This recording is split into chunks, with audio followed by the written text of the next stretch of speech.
வணக்கம். தமிழ் ஃபுட் கார்னர்ல இன்னைக்கு முள்ளங்கி தொக்கு பண்ண போறோம்.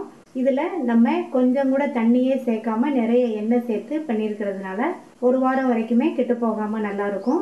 இட்லி தோசைக்கு தொட்டு சாப்பிட்றதுக்கும் சூடான சாதத்துல போட்டு பெசஞ்சு சாப்பிட்றதுக்குமே ரொம்ப சூப்பரா இருக்கும். பருப்பு சாதம், சாம்பார் சாதம், தயிர் சாதம் இதுக்கு சைட் டிஷ்ஷாகவும் வச்சு சாப்பிட்டுக்கலாம். இப்போ இந்த சுவையான முள்ளங்கி தொக்கை எப்படி பண்றதுன்னு பார்க்கலாம். இது வரைக்கும் நம்ம சேனலை சப்ஸ்கிரைப் பண்ணாதவங்க சப்ஸ்கிரைப் பண்ணிட்டு பக்கத்தில் உள்ள பெல் பட்டனையும் கிளிக் பண்ணிக்கோங்க. 1/4 கிலோ முள்ளங்கியை கழுவிட்டு மேல் தூளை சீவிட்டு சின்ன சின்ன துண்டுகளாக கட் பண்ணி வச்சுருக்கேன். ஸ்டவ்வில் பேன் போட்டிருக்கேன். இந்த பேனில் 1/2 டேபிள் ஸ்பூன் எண்ணெய் சேர்த்து எண்ணெய் சூடானதும் அதில் 1 டேபிள் ஸ்பூன் கடலைப்பருப்பு, 1 டேபிள் ஸ்பூன் உளுந்தம்பருப்பை சேர்த்து வறுத்துக்கலாம். பருப்போட கலர் லைட்டாக மாறி வரும்போது இது கூட 6 காஞ்ச மிளகாவையும் சேர்த்து வறுத்துக்கலாம். பருப்போட கலர் லைட்டாக மாறும்போது காஞ்ச மிளகாவை சேர்த்தோம்னா பருப்பு நல்லா பொன்னிறமாக வருவதுக்கு கரெக்டாக இருக்கும். இது கூட 4 பூண்டையும் சேர்த்து வதக்கிக்கலாம். நம்ம எடுத்துருக்கிற 1/4 கிலோ முள்ளங்கிக்கு 6 காஞ்ச மிளகாய் கரெக்டாக இருக்கும். நீங்கள் உங்கள் காரத்துக்கு தகுந்தபடி சேர்த்துக்கங்க. இப்போ மிளகாய் வறுபட்டுருச்சு, சேர்த்த பருப்புமே நல்லா பொன்னிறமாக வறுபட்டுருச்சு, பூண்டும் வதங்கிடுச்சு. இது கூட கொஞ்சமாக கறிவேப்பிலை இலைகள் சேர்த்துட்டு நல்லா ஒரு தடவை இந்த மாதிரி பரட்டி விட்டுட்டு இது கூட கட் பண்ணி வச்ச 1/4 கிலோ முள்ளங்கியும் சேர்த்து வதக்கிக்கலாம்.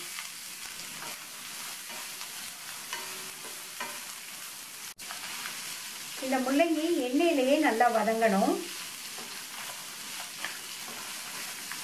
சேர்த்த முள்ளங்கி 3/4 பங்கு அளவுக்கு வதங்கியிருக்கு.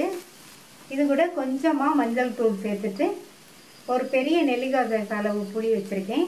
இதையும் இந்த மாதிரி பிச்சு சேர்த்து வதக்கிக்கலாம்.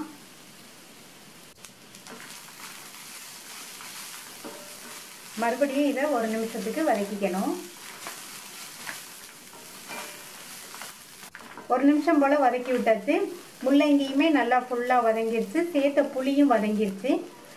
ஸ்டவ் ஆஃப் பண்ணிவிட்டு ஆற விட்டுறலாம். வதக்கி வச்சதெல்லாம் நல்லா ஆறிடுச்சு. இதை இந்த மிக்ஸி ஜாரில் சேர்த்துட்டு இதுக்கு தேவையான அளவு உப்பு, தண்ணி சேர்க்காம நைஸாக அரைச்சிக்கலாம். அரைச்சாச்சு. இந்த மாதிரி நைஸாக அரைச்சிக்கங்க. இந்த பேனில் 1/2 டேபிள் ஸ்பூன் நல்லெண்ணெய் சேர்த்துக்கலாம். இதுக்கு எண்ணெய் கொஞ்சம் அதிகமாக சேர்த்தா தான் நல்லாயிருக்கும்.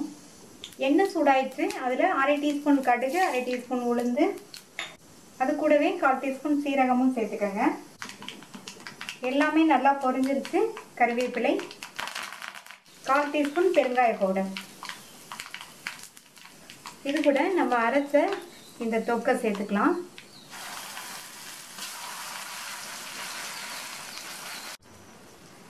இப்போ இதை நல்லா இந்த எண்ணெயிலேயே நல்லா வதக்கி விட்டுக்கணும்.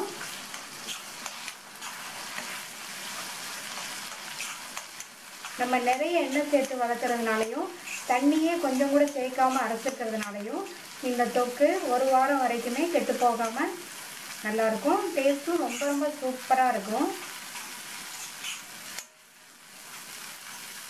நல்லா ஒரு 2 நிமிஷத்துக்கு ஸ்டவ் சிம்மில் வச்சுட்டு எண்ணெயிலேயே நல்லா சுருளை வதக்கிக்கணும். எண்ணெயிலேயே 2-3 நிமிஷமாக நல்லா சுருளை வதங்கி நம்மளுடைய டேஸ்டான முள்ளங்கி தொக்கு ரெடி ஆயிடுச்சு. ஸ்டவ் ஆஃப் பண்ணிடலாம். இந்த டேஸ்டான முள்ளங்கி தொக்கை ட்ரை பண்ணி பார்த்துட்டு உங்கள் கமெண்ட்ஸை சொல்லுங்கள். தேங்க்யூ.